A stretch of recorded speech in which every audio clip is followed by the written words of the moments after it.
बिस्मिल्लाहिर्रहमानिर्रहीम।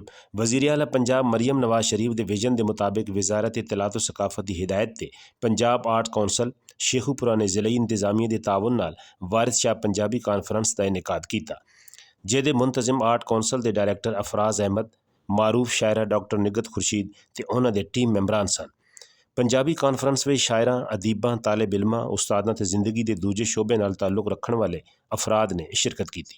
कलमकारां ते मजमून निगारां ने वारिस शाह नूं अमन, मुहब्बत, जुर्रत ते एहसास का शायर करार देंदियां कहा जे इन्हां दी लिखी हुई हीर न सिर्फ मुहब्बत की एक लाजवाल दास्तान है, सगों पंजाबी जुबान, अदब ते सकाफत का बहुत वड्डा सरमाया है।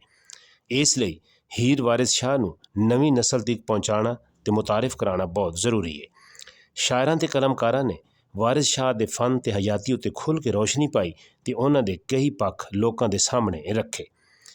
इन्हां सोजवानां विच चेयरमैन लोक राज party Chaudhary Ilyas Ghumman, doctor निगत Khurshid, professor फर अदीबा, यूसुफ पंजाबी, जावेद पंछी, डॉक्टर अरशद इकबाल अरशद, प्रोफैसर सादत अली, वलायत अहमद फारूकी, नदीम अफजल नदीम, सूफ़ी अकबर अली चिश्ती, डॉक्टर MH बाबर ते साइमा कलसूम समेत बहुत सारे दूजे पंजाबी लिखारी ते कलमकार शामिल सन। इस मौके ते समाजी शख्सियत जमीला जंजुआ समेत पंजाबी कानफ्रेंस में शरीक शायरां, कलमकारां ते दानिशवरां नूं पंजाब आर्ट कौंसल शेखुपुरा वालों एजाजी सनदां पेश कीतियां गईयां।